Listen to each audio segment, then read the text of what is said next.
Hey guys, मैं हूं आपके साथ सचिन मेवाड़ और आज बीए सेकेंड ईयर का जो एग्ज़ाम है वो संपन्न हुआ है और उसी के पेपर को मैं एक बार रिव्यू कर लेता हूं। बहुत ही सरल पेपर आया है।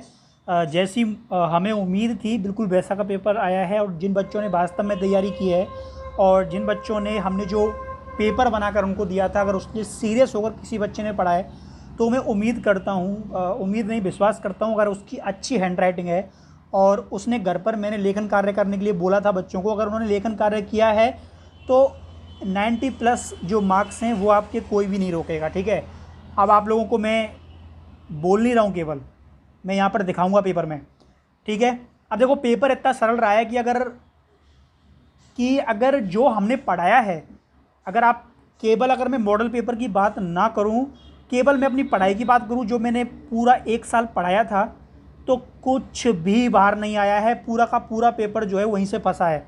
मेरे नोट्स उठा के देख लेना, जिन बच्चों को मैंने लिखाया है वो देख लेना, मेरे वीडियोस देख लेना, पूरा का पूरा वहीं से फंसा है। और लास्ट टाइम में जो मैंने वीडियो डाले हैं, लास्ट 2 दिन के अंदर जो वीडियो डाले हैं, उनमें से ही 40 मार्क्स का क्वेश्चन पेपर जो है वो आ गया। अब आप लोग कहोगे साहब बताओ, चलिए देखिए, सबसे पहले हम चर्चा करते हैं। देखो मेरा जो सीधा निशाना होता है वो बड़े क्वेश्चन की ओर है, क्योंकि जो बड़े क्वेश्चन मैंने बताए थे बिल्कुल आए थे, लेकिन मैं छोटे छोटे क्वेश्चनों को एक बार देख लेता हूँ आप लोगों के लिए, जिन बच्चों ने कवर किए हैं उनके लिए। देखो टका और जीतल बहुत ही सरल क्वेश्चन है जो छोटा आया है। दीवान ए मुख्ताज क्वेश्चन आया है। बहमनी राज्य के संस्थापक पूछे गए हैं, यहाँ पे बौद्ध जी है। मुंतकब ए तवारिक के लेखक पूछे गए हैं। इबादत खाना की स्थापना पूछी गई है। चारों के चारों क्वेश्चन जो है वो मैंने सिलेबस में कराए थे। ठीक है, अब देखो यहाँ पे चौथ से क्या तात्पर्य है। इन दोनों को कोई भी बच्चा कर सकता था, कोई भी बच्चा कर सकता था। मैंने बताया था चौथ मराठों के कर के बारे में बताया था। खालसा भूमि के बारे में परिभाषित किया था मैंने, खालसा भूमि के बारे में बताया था। वो भूमि जिसकी जो पैसे होते हैं वो सीधे मुगल कोष में जाते हैं। मेरे को समझ में नहीं आ रहा था, खानवा का युद्ध डाल दिया। ठीक है, खराज क्या होता है ये पूछा था कि व्हाट इज़ मीन्स ऑफ खराज। खराज क्या होता है, तो जो मुस्लिम धर्म में जो दान होता है उसका जो निम्नतम स्तर पर जो दिया जाता है स्वेच्छा से, उसको खराज बोलते हैं। तो ये पेपर बिल्कुल यहाँ से लेके यहाँ तक बिल्कुल सरल रहा। ठीक है, इसमें मुझे नहीं लगता कि एक भी ऐसा हो जो हमने नहीं कराया हो। चलिए कोई बात नहीं, जिस बच्चे ने इसमें से एक भी कवर नहीं किया होगा, ठीक है, मैं मानता हूँ कि इसमें से किसी बच्चे ने कहा कि एक भी क्वेश्चन नहीं किया तो भी वो अच्छी पोजीशन में है। एकता प्रणाली क्या थी? कितनी बार बताया था। एकता व्यवस्था, जो पुलिस वाले होते हैं, जो अधिकारी होते हैं, जो सैनिक होते हैं, उनको बदले में ज़मीन दी जाती थी। और बलबन की लोरक्त की नीति सब परिचित होंगे, शायद लास्ट की बेंच पर बैठने वाला बच्चा होगा उसको ही पता होगा उसके बारे में। तो देखिए मैं यहाँ पर सीधा तुमको बात कर रहा हूँ कि कितना सरल पेपर आया है। तुर्कान ए चैलगानी की विशेषताएँ बताइए। बलबन पढ़ाया था, तुम्हें पुकार पुकार के बताता था। महाराष्ट्र धर्म क्या है?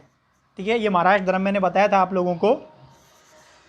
मोहम्मद बिन तुगलक की सांकेतिक मुद्रा की व्यवस्था को बताइए। बताया था मैंने कि सांकेतिक मुद्रा क्या होती है। किसी स्थायी मुद्रा के स्थान पर प्रचलन में तांबा और चांदी, कांसे की जो मुद्राओं का प्रचलन लाया जाता है।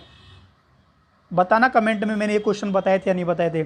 शेरशाह सूरी की जो रे व्यवस्था है, ठीक है। नूरजहां जुंटा कितनी बार बताया था।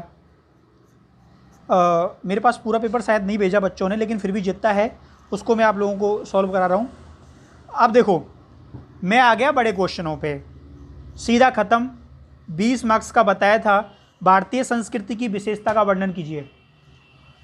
सेकंड पेपर क्वेश्चन बताया था या नहीं बताया था, कमेंट करके बताना है आप लोगों को। ठीक है, कि ये जो क्वेश्चन है वो बताया था या नहीं बताया था। अब आता है कि मैंने बताया था कि आप लोगों को कृषि व्यवस्था, दास व्यवस्था, वर्ण व्यवस्था देखकर जानी है। ठीक है, मैंने क्या बोला था, कृषि व्यवस्था, दास व्यवस्था और वर्ण व्यवस्था जो है वो देख के जानी है। वर्ण व्यवस्था जो है वो आई है, बहुत सरल क्वेश्चन था, कोई भी कर देता। ठीक है, कोई भी कर देता। अगर किसी ने नहीं किया होगा ना तो वो तो मार खाएगा। ठीक है, तो यहीं से 40 क्वेश्चन कवर हो रहे थे। पेपर देखने की ज़रूरत ही नहीं है। ठीक है, पेपर जो है वो देखने की ज़रूरत ही नहीं थी किसी भी सूरत में। यहाँ से एक अच्छा क्वेश्चन बना है, राजा राम मोहन राय को लेकर 19वीं 20वीं शताब्दी में राजा राम मोहन के योगदानों का वर्णन कीजिए। ये उस पेपर में तो नहीं लिखाया था, लेकिन ये हमने सिलेबस के हिस्सा जो है वो कराया था। इसे पल्लव के मंदिर वास्तुकला के उदाहरण सबको याद हैं, कराए थे हमने। अब देखो यहाँ पर एक क्वेश्चन आया है, भारतीय विज्ञान में वहामेर के योगदान का वर्णन कीजिए। यहाँ आप लोग कह सकते हो कि साहब आपने दो बताए थे, एक चरक बताया था और एक मैंने आर्यभट्ट बताया था। मैंने वराहमेर कराया था लेकिन बताया नहीं था, कोई बात नहीं है, नहीं बताया था। अब भी 1 मिनट वेट करो, ठीक है। अब देखो थोड़ा यहाँ पे हम आगे बढ़ते हैं। वैष्णव धर्म के बारे में जानकारी दीजिए। कौन सा अभिलेख जो है वो भारत में वैष्णव धर्म की जानकारी उपलब्ध कराता है? अगला देखिए, सहस्त्रवी संहिता के लेखक कौन है? कालिदास के 2 नाटकों के नाम लिखिए। रामकृष्ण परमहंस की स्थापना किसने दी थी? कोई भी कर देगा। वास्तुशास्त्र से संबंधित 2 ग्रंथों के नाम लिखिए, ठीक है। फतेहपुर सीकरी की 2 इमारतों के नाम लिखिए, कोई भी बता देगा।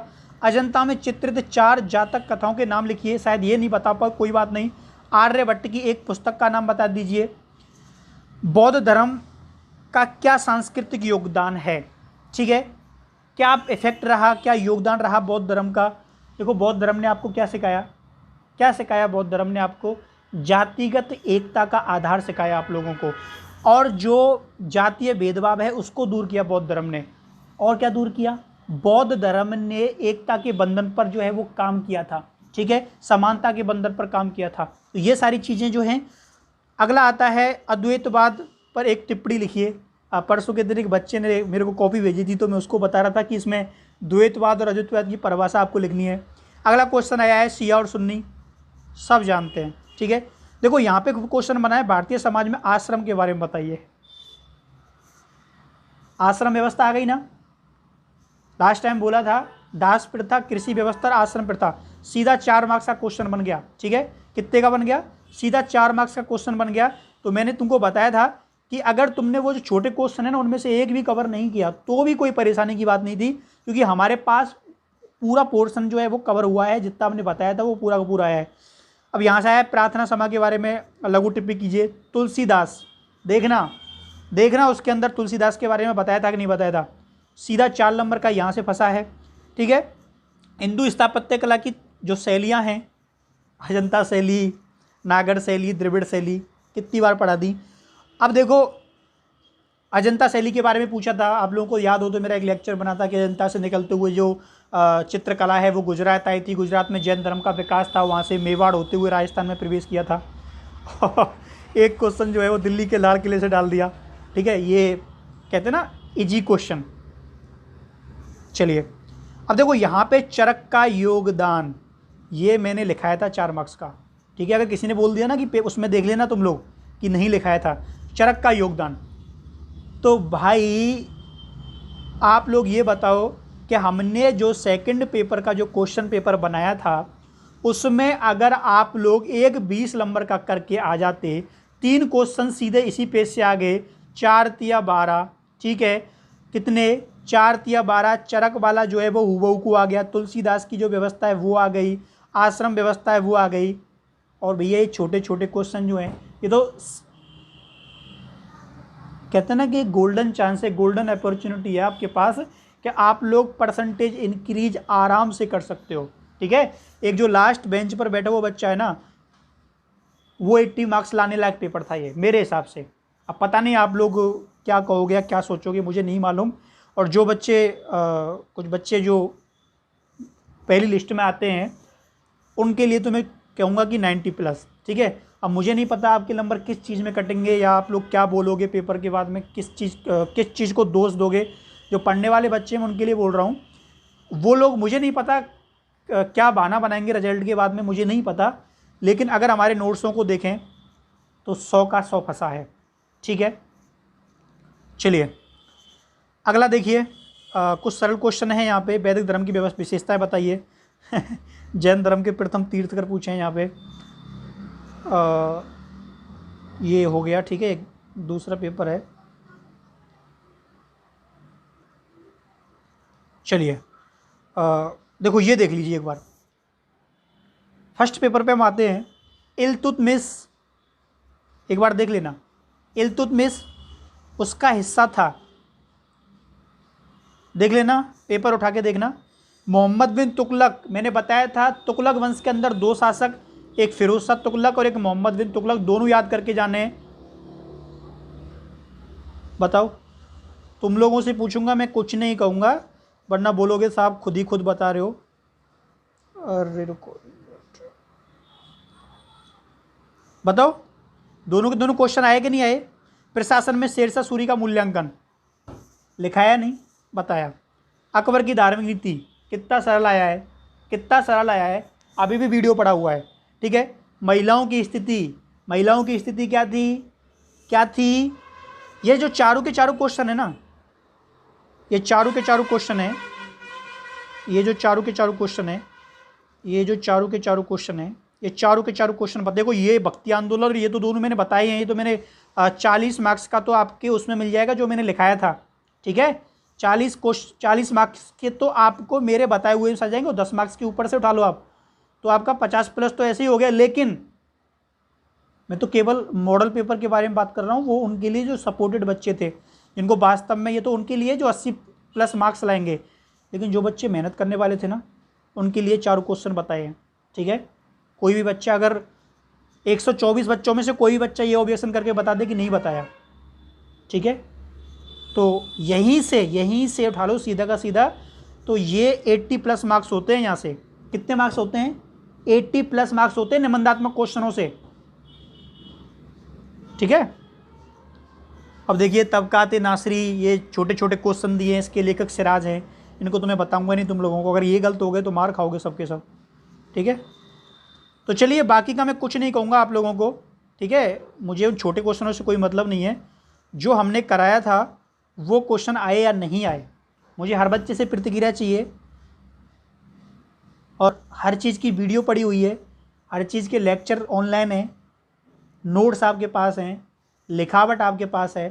तो बीए द्वितीय वर्ष के सभी छात्रों के लिए उम्मीद है कि एक भी बच्चा, ठीक है, चाहे वो लास्ट में पीछे बेंच पर बैठकर, चाहे वो पीछे कुछ भी करता हो, कोई भी बच्चा जो है वो नहीं रहना चाहिए। और किसी भी बच्चे के, ठीक है, किसी भी बच्चे के, चलो हो सकता है कि मैंने 80 प्लस के लिए बोल दिया हो, लेकिन किसी भी बच्चे के 60 प्लस से कम मार्क्स नहीं होने चाहिए, ठीक है। ये 60 प्लस मार्क्स उनके लिए हैं जो उद्यमी बच्चे थे। और जो ये पढ़ने वाले बच्चे हैं ना, अगर 90 प्लस से कम मार्क्स आ गए तो फिर भाई ना, तुम लोग, सच्ची बोल रहा हूँ, मेरे लिए तो मुँह मत दिखाना, ठीक है। अगर मैं मिल भी जाऊँ किधर, तो मैं सच्ची बोल रहा हूँ, रास्ता बदल के चले जाना, मुंह छिपा के चले जाना, लेकिन चेहरा मत दिखाना मेरे सामने, ठीक है। इतनी मेहनत के बाद अगर तुम्हारे 90 प्लस मार्क्स नहीं आते हैं इतिहास में, तो फिर तुमको ना आर्यभट्ट भी नहीं पढ़ा सकता। तो उम्मीद है आप लोगों ने अच्छा किया होगा, बेस्ट किया होगा। जितना पेपर बताया है सब आया है। खींच के पेपर नहीं बना, बहुत ईजी था, लेकिन पढ़ने वाला जो बच्चा है उसके लिए किसी भी सब्जेक्ट से बेहतर सब्जेक्ट रहा है मेरा। और मैं अपने लिए नहीं बोलूँगा, लेकिन तुम ही लोग बता सकते हो, ईमानदारी के साथ बताओगे, चाहे वो कैसा भी बच्चा हो, मीडियम साइज़ का बच्चा हो, लास्ट बेंच का बच्चा हो, फर्स्ट बेंच का बच्चा हो, पेपर कराया हुआ आया नहीं आया। एक दो क्वेश्चनों के बाद में चर्चा करूँगा, लेकिन ये बताना कि 99% पेपर पढ़ाया हुआ आया या नहीं आया, ठीक है। मुझे प्रतिक्रिया चाहिए हर बच्चे से। इसके बाद हमारा टारगेट रहेगा, मेरी जिम्मेदारी ख़त्म हो गई वैसे, क्योंकि ये वही सेकेंड ईयर का एग्ज़ाम था जिसको मैंने फर्स्ट ईयर और सेकेंड ईयर 2 साल पढ़ाया है। अब बचे हैं वी बीएड वाले, ठीक है। और जो असली कंपटीशन है उन्हीं में है खासकर। तो अब मुझे पेपर थोड़ा चेंज करना पड़ेगा, क्योंकि जो बताया था वो तो फंस गया पूरा। तो तुम्हारे लिए पेपर चेंज हो सकता है, उसके बारे में बाद में बात करेंगे। तो उम्मीद है आप लोगों ने अच्छा किया होगा, बेस्ट किया हो। सभी के लिए बहुत शुभकामनाएं। अब केवल रिजल्ट का इंतज़ार है, औपचारिकता पूरी है। तो सभी को शुभकामनाएं, सभी को बधाई। मैं उम्मीद नहीं मानता हूँ सबका पेपर अच्छा हुआ होगा, ठीक है। सभी को शुभकामनाएं। Bye bye, take care, good night.